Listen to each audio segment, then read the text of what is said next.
And what we wanted to know was, does it affect the natural history? And there are variable reports of success across the literature, as there are multiple inclusion and exclusion criteria based on non-operative treatment of AIS.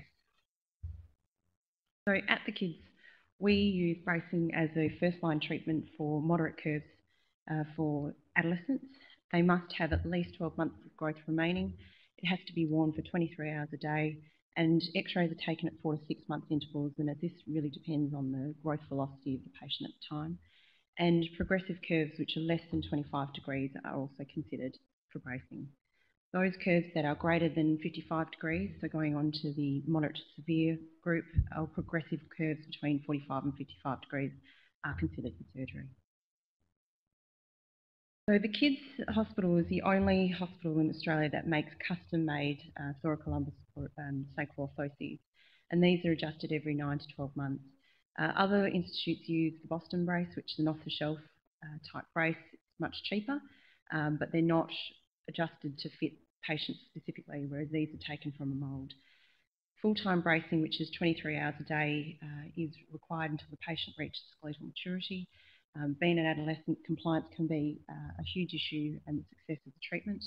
And this is weaned to half-time, so 12 hours a day, once skeletal maturity has been reached for a further 6 months. And the brace can be worn either during the day or at night time. The patient and the parents can choose which time they'd like to wear it. Then the serial x-rays are taken every 4 to 6 months. So if the patient is going through a growth spurt, it's at 4 months. If they're going through a slow phase, then it's 6 months. And then the brace is taken off once they've reached skeletal maturity. And this is confirmed with wrist and hand x-rays to do a bone age. And then the brace is removed after the 6 months. An x-ray is done, and then x-rays are done 12 monthly after that, depending on whether or not the curve is stable. So these are just pictures of how it's done. The patients are placed onto a spine table. These are done in the orthotics department at the Royal Children's, and they're done supine and the patient's suspended, and a mould is made of the patient's body just using normal plaster of Paris. Then removed, and then a polyethylene outer layer is made and moulded to correct the deformities that are required to brace, that the brace is meant to be made in, and it's lined with a foam inner layer. And this is the outcome. So the patient pre-brace, then the brace is made, and the aim is to try and centre the head on top of the pelvis and correct the deforming forces. So our aim was to determine whether or not our current practices at Royal Children's were effective in limiting the curve progression in patients with AIS with at least 12 months of growth remaining. The retrospective study done over a year between the 1st of July in 2009 to June 2010, and all patients were classified based on the Scoliosis Research Society criteria, which gave us a guideline as to how to stratify these patients. So they have specific research criteria, so an age greater than or equal to 10 years, a risk sign of 0 to 2, 1 degree curve magnitude, a primary curve magnitude of 25 to 40 degrees, no prior treatment, and for the females, less than 1 year post-menarche. So we took a recent full spine standing x-ray prior to brace commencement to determine the initial curve size, and the cob angle was measured on these x-rays. And then the first x-ray post-cessation of bracing was used to determine curve at completion of treatment. So this is at the 6-month review post-cessation of treatment, and the cob angles were compared. And this is just an example where we had digitalised x-rays and used these to calculate the cob angles. And for single major curves, we had the change in curve size by the difference in the cob angle, and for those with double major curves, we used the larger curve to determine the change in the angle.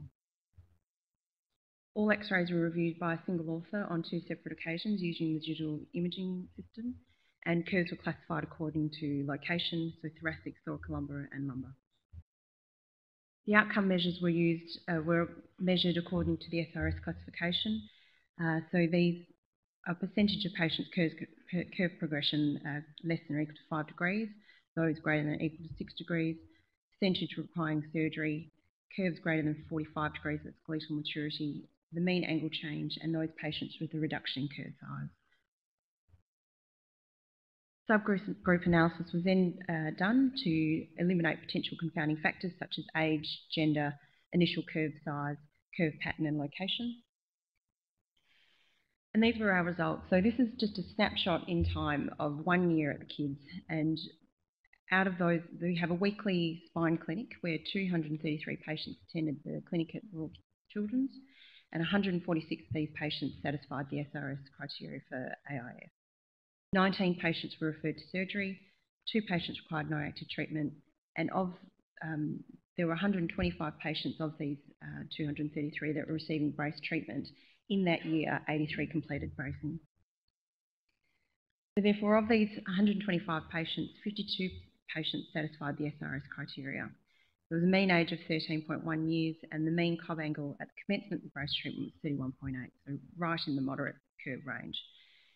39 patients were braced successfully, 26 achieved a reduction in curve size, and this is actually not what this is just a perceived reduction in curve size during the bracing, that the aim of the bracing is not to improve the curve size, but it's just to hold them there at the degree that they're first initially present with.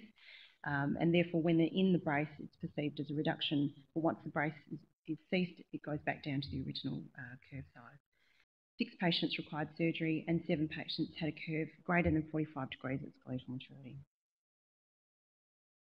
So our results were very similar to what's in the literature at the moment, but I think because we had quite a small sample size and it is a retrospective study, a lot of our results were in keeping with what the literature say, but not statistically significant. So age of diagnosis had an effect on the success of bracing. Younger patients had a higher rate of curve progression, higher chance of surgery, and also more likely to have a curve greater than 45 degrees at skeletal maturity. And this just goes hand in hand with the fact that they have so many more years of growth than children who are presenting later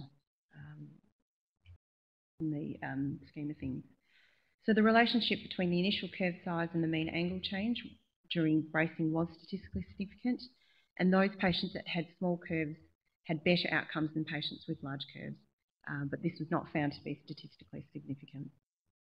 Small curves had a lower rate of progression than large curves, and small curves had a lower rate of surgery. There was no statistical significance in the rate of progression between males and females, and the location of the curve was not statistically significant, although the results did show that the thoracic curves are more likely to progress, and then double major curves were worse outcome than single major curves. So what we found in conclusion was by using this criteria, we can see that we did have a fairly good success rate that was equivalent to that found in literature, and our rate of progression to surgery was actually better than the level quoted in most papers, which is around 17%. So this has given us some quite promising results to progress with a prospective study at the Children's, and hopefully that having our custom-made braces will be effective and that other institutes will pick up on this. Thank you.